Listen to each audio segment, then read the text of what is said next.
I'd like to welcome Will Vogel, who is a partner in the corporate and M&A and capital markets group at Watson Farley. And Will's going to lead a discussion among some of today's most active deal makers to sort of get the vibe. It's a little bit of an unusual market. I've heard that from a lot of people in the last couple of days, and we're hoping to come away from this session with a better sense of what's going on. So, Will, take it away. Great. Thanks for the introduction. And, by way of introduction of the panel, to the extent anyone here needs an introduction, I thought I'd ask each of the panelists to describe a recent deal they've done, since they're all active deal makers as advertised, or the hypothetical deal they're looking to do, which might actually be more interesting to talk about. So maybe since you're first next to me, Craig, what are you looking to do in this market, or what have you done? Well, I'll talk about a deal I recently did. It was late last year. We advised Maritime Partners, a Jones Act fund, on buying the 10 Jones Act product tankers out of American Shipping. It was an interesting transaction, as American Shipping, I think, had run its course with OSG, pretty politically charged relationship there, and it really fit well. They didn't really know what to do with the ships as a quasi-U.S. company listed in Norway. Didn't really get much traction. And we stepped in and financed and advised on that transaction, and interestingly enough, solved a lot of historical relationships that OSG and AMSC had by bringing it back into new ownership. So, interesting. Thanks. So we'll go down the line and then follow up and explore whatever themes come out of this. And at the end, I hope we'll have time for questions from all of you that have stuck it out to the end of the day. Alan, what are you working on? Hello. I think probably the most interesting transaction to share about is one that we did a little while ago, but was quite transformative for our business model. We are a fairly small ship-owning platform based out of Singapore, put together, first of all, through a workout and a transformation for a big bank, and then subsequently we've done different follow-on deals to try and work through that portfolio of ships that we took over. Most recently, we were working with some chemical tankers that we had on our books, and we ended up doing a deal where we sold and chartered those ships back through some Korean entities that we were dealing with. And the kind of real transformative nature for us on that was that we were coming through a very lean cycle at that point in time. We had refinancing risk, we had dry docks coming up, we had issues that we had to face financially. And that really moved the needle for us from the perspective of transferring a lot of that risk to another party. And giving us, what we ended up doing was selling the ships, taking them back on long period at preferable rates, or at least that's how we saw it at the time, and subsequently that's proven to be the case. And most importantly, I think for us, is also retain optionality. And that's been a big driver of the deals that we've looked to do. Make them as flexible as possible, but particularly have future optionality, and we have that across the board in those deals. So I think that was probably a facet of it that we found most important. Thanks. Speaking of optionality, maybe I'll switch to the end of the row and ask Bob, what are you thinking about in this market? Well, first I want to know, am I the only one who had to look up Zeitgeist? with my last name, I know. I asked Hamish, and he told me his 14-year-old son won a spelling bee contest in high school with that, so it made me feel really smart. just for the record. We sold all our ships. We had 28 ships. We sold them all, and we gave our investors their money back, plus some more. So that was kind of it. And now we're looking at what to do next. Okay. It's very simple. Tough, we lose 28 ships in 20 different deals or something like that. Right. Tough act. So Ross, what's the Zeitgeist? Yeah. Look, a hypothetical deal sounds more fun to talk about. I guess we've got a couple in market, but the most recent one was I had a distinct pleasure of sitting across from Hamish on the Eagle Starbulk merger. And yeah, I think everyone knows a lot about that one. And that was really a function of probably two things. One is the company being where everybody thought there was a further discount than there should have been at the time. And then the second was timing.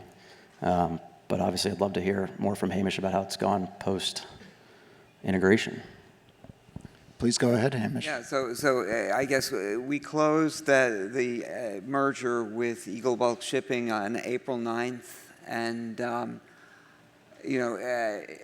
I have a long experience in my previous career negotiating mergers.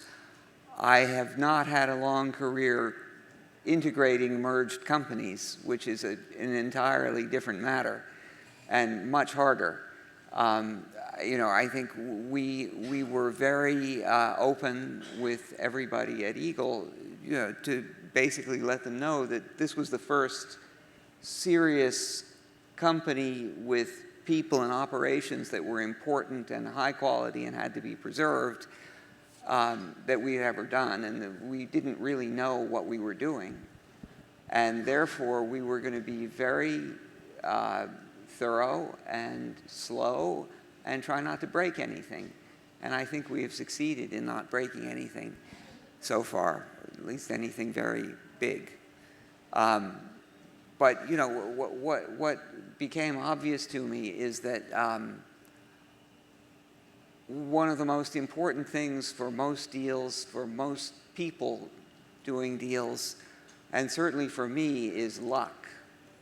And I need all the luck I can get, and I think most people need all the luck they can get. And I think the one exception really is Bob, who doesn't really need luck. Bob is fortunate. So with Bob, it's fate. Is that what you're saying? Love you too, Hamish. Although So- I still know what Zeitgeist means, but So, I mean, Hamish, it's interesting you spoke about the operational integration as something to do carefully. I mean, and luck being involved. I mean, you have a lot of practice at Bulk acquiring and integrating fleets, but I guess those synergies don't realize themselves automatically. We didn't buy a fleet when we merged with Eagle. We merged with a very successful company that has very complex operations, that is doing a chartering job which is much more complex than the chartering work we had been doing at Star, and that had a very extensive integration of their IT platform with their chartering, and basically that's a process that we have been trying to import to the chartering we've been doing in Athens. Basically there are a lot of great people and a lot of important work that we need to continue. Whereas we had bought, I guess, we had basically used our shares to buy 8 fleets before Eagle, but those were basically fleets. I mean, we took on the CEO of Sangha Shipping, but really just the CEO. But there were hardly any other people in Sangha, so. Well, congratulations on that, that's maybe the challenge or the implementation that you're speaking to. But what made this deal, as you say, it was a shares for shares acquisition, 2 public companies. What made this deal attractive in the market? Ross talked about timing. Maybe both of you could speak to what the drivers were for the deal in this market right now. And Hamish, I know you've spoken about the kind of imperative to acquire scale as a public company, maybe particularly. Is that part of the logic of this? Well, yeah, indeed. I mean, we weren't excited because Eagle was a company with Supermaxes, although that was fine. That was fine. We were excited because basically every dry bulk company is too small for today's investing market. Basically, we don't get index fund money. We're not in any U.S. indices. We need stock picking money. And a stock picker is not going to research 5,000 companies, maybe 1,000 for a big fund. And if they invest in 1/5 of the companies they research, that would be sort of typical. So if you have 100 billion to invest, which is big, but it's not unusual, then the average investment is $500 million. You can't invest $500 million in Star Bulk today and expect to get out anytime soon. We have to be probably twice as big to really attract the equity investors we want. And I think if we were twice as big, we would have a hugely increased audience of investors. It's going to be an interesting process getting there. Yeah, I mean, this is a story we've been hearing for years about what might solve some of the issues with public companies and shipping, and you're diligently working at solving those. Ross, how do you, sorry, Hamish. Ross, I mean, what do you see, you see as the... But that's no small feat. I've been speaking at this conference for almost 20 years, and 10 years ago, 15 years ago, I told we need to have bigger public companies, and we haven't. Yeah. Failure. We had the big issue last year, the last 18 months with Frontline and Euronav not getting together because of personalities. And that was a chance to build the biggest liquid tanker company, and it fell over because of personalities. To do NAV for NAV, one person thinks their fleet is better than the other, and so personality gets in the way. Yep. CEO also stands for career-ending opportunity. So a lot of people can't deal with that fact. No, I'm serious. We've been advising people on going after companies, and the board resists and says, I don't want to engage. And he knows some of the companies I'm talking about, and they don't want to engage because they're all like, I guess that means I got to go play more golf. So it's a problem with this sector. We don't have enough liquid companies to go after, so I applaud them for what they do. It's We've not got personality. 3 CEOs here. How's the golfing, Bob? Personalities is a polite way of saying it. It's a self-interest of the management team, and Gary and his team didn't have that. I think that's the answer, because I've looked at a whole bunch of public companies; they're impossible to take over. Yeah. Yeah, I mean, Bob, you speak about the personalities. I imagine that what you said you've just done, which is to sell out and exit and sit still for a little while in this market, I mean, has to be psychologically a challenge to have the discipline to do that. I wonder how you view that and how you view the incentives that investors should set up to make it possible for management to make those decisions. Well, a couple of things. First of all, the private equity formula of putting your butt at risk and having upside seems to be quite effective. If you have a lot of money on the line of a personal nature and you have a lot of upside on the other end, it sort of makes the equation it makes the answer a lot more simple than I have a good job, I want to keep it, I don't care what the shareholders think. That's number one. You tell your folks and your management team, we have an opportunity to make some really good money for everybody. That's option one. Option two is we'll let it ride and maybe it goes down. So what do you want to tell your spouse? We made a whole bunch of money and everything's good for so many years or for your life or whatever. Or do you want to go home and say, we had a lot of money on the table, but then it went down, but it was a lot of fun. And I got to work again for the next 20 years. So option A usually prevails, especially when a lot of that money at risk is your own. As far as the next thing, it's really hard to sit still. You come in the room and everyone says, well, what are you going to do? What are you going to do? What are you going to do? And you feel like you should have an answer. And that's when mistakes are made. So they call it discipline for a reason. And it's easy to look at a chart in retrospect and say, oh, they just had to sit still through the downturn because it was going to go up. Everyone could see that. But on a day-to-day basis, it's hard to sit still when the market is down. And conversely, when the market's up really high, in retrospect, it's easy to say, well, those guys were idiots. They shouldn't have bought up there. Obviously, the market was going to crash. So it is really hard. But that's the way it works. So Ross, in terms of, you mentioned timing, in terms of advising companies looking to put deals together, what made the Eagle deal work at this time? And what do you advise somebody like Bob when you're trying to get him to do a deal? Go on your sailboat like Gary did. Yeah. No, I think I mentioned timing because it was where the market was and where things were trading at that time, which made it make a lot of sense. So scale, yes, made sense from their standpoint and from ours, but I think Bob hit on it in terms of the fiduciary duty to the shareholders was achieved there. I think it was pretty obvious that it was going to be a good outcome. We hoped, and it was. And I think there was obviously a lot of time spent on the asset value NAV for NAV debate. But yeah, no, I think right now it's tougher when you look at asset values where they are and where things are. I think to find a place to put money to work. And I think also something that's very important that I think very few boards of directors pay attention to is that it makes it much easier for the CEO to decide that a merger is in the interest of the shareholders if the CEO is going to do very well as a result.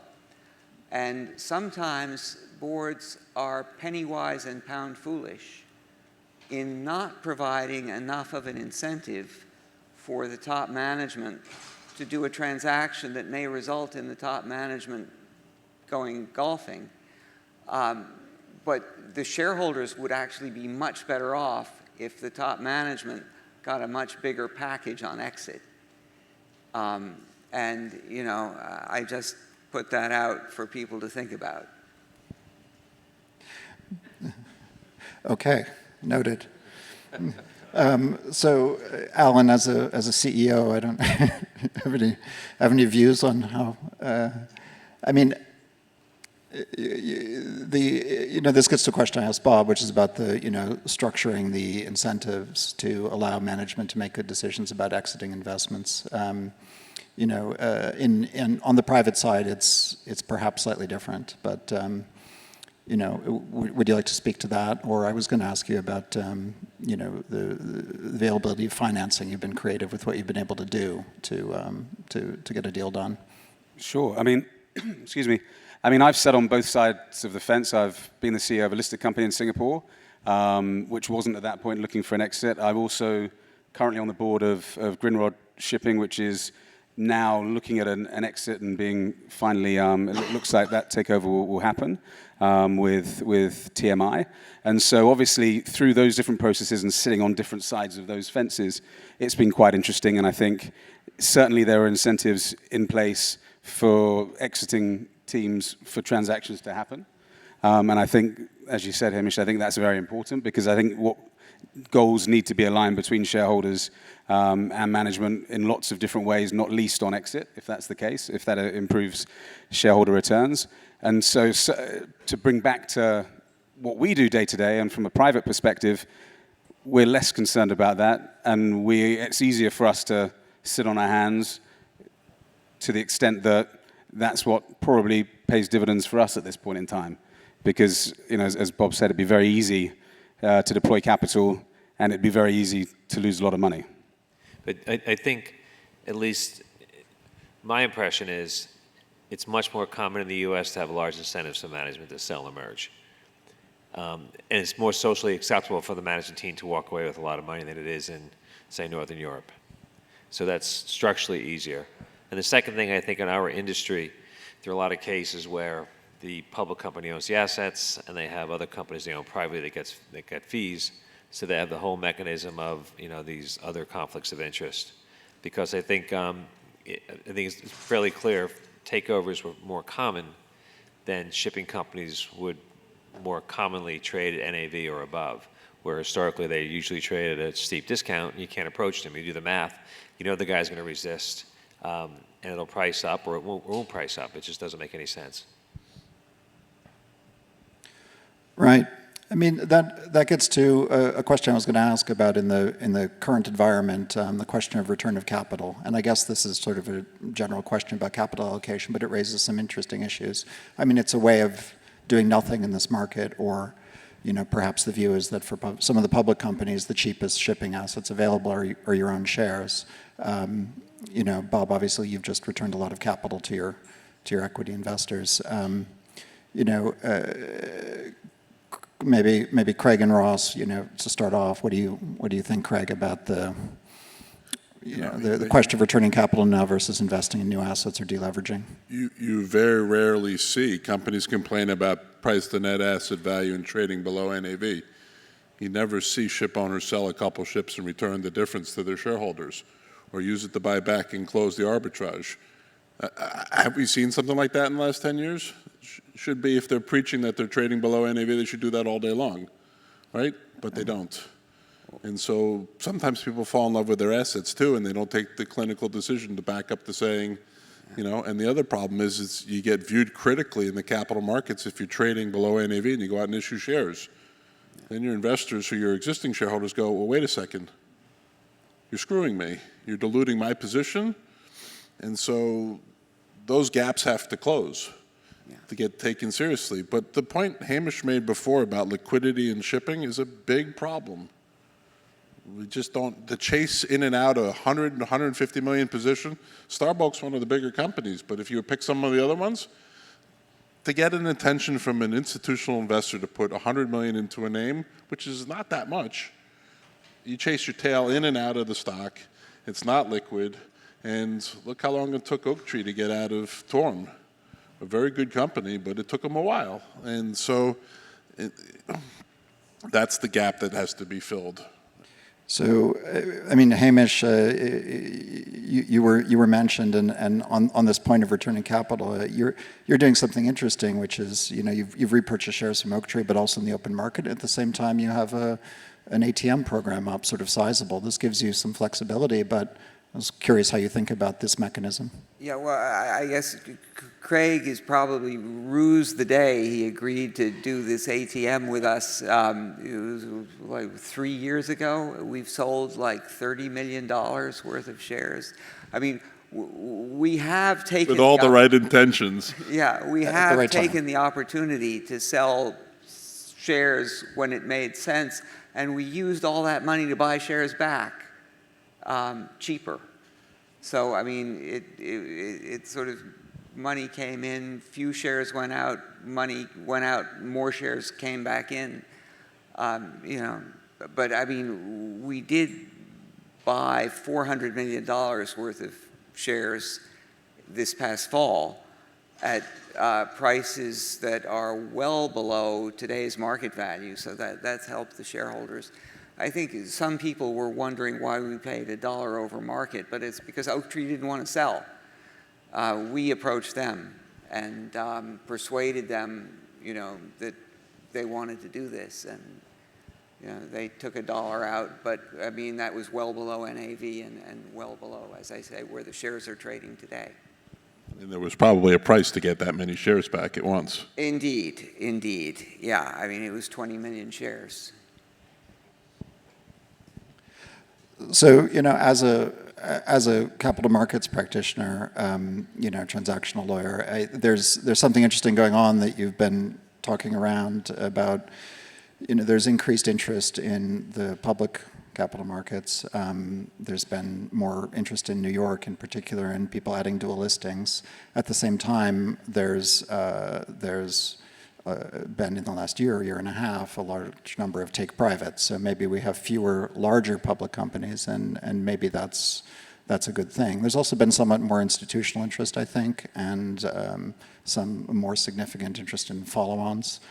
So maybe this is an improving market for the public companies. I don't know what you think, Craig, but also the two private company CEOs here. Are you happy in your current private company arrangement? I would hope there'd be more issuance, but I just don't see it because, again, the companies are too small from a liquidity standpoint. The last thing the world needs is another $300 million, $400 million market cap shipping company. I don't discourage anybody from an entrepreneurial standpoint to want to build a company and grow it, but take it from 400 then to 2 billion. We don't have a lot of those. And that's part of the problem here, to get liquidity in these names. I'm looking at somebody in the back who used to work for the Scorpio Group, and when they went public, they wanted to be an index name. They wanted to have inclusion in the index. And so you can move now. But that's what it's about, getting more eyeballs on the sector, getting more, flow into these names. I mean, 15 years ago, I talked about Alibaba versus TK. TK talked at the time about moving 10% of the world's oil. And Alibaba killed them on market cap. And they do mostly commerce. And so it's a shame. But we don't help ourselves. So, Alan, you're on the board of Grindrod, in the process of going private, it seems. Well, it's in the process of being taken over by a company that's listed in the UK, as opposed to from NASDAQ. Look, I think 2 different points on that. I think one thing that's benefited shipping is this kind of repricing across the board of rates and values, and that's seeing some of these stocks come back, and grow and be larger. Market caps are rising. There are companies being taken notice of now where perhaps they weren't before. Excuse me. That being said, having sat on both sides of the fence before, having run a small public company, the costs, the hassle, everything else of that doesn't seem to hold too much to make sense if you're not really benefiting from access to different forms of capital. If you don't get DCM and ECM benefits, why pay the extra to be listed? Why be there? Why play that game? And certainly as a private company at the moment, without having to demonstrate growth quarter on quarter, without having to grow for growth's sake, that's a very comfortable position for us to be in. And I will just say that we're the 3rd largest dry bulk company of any kind in the world, I believe.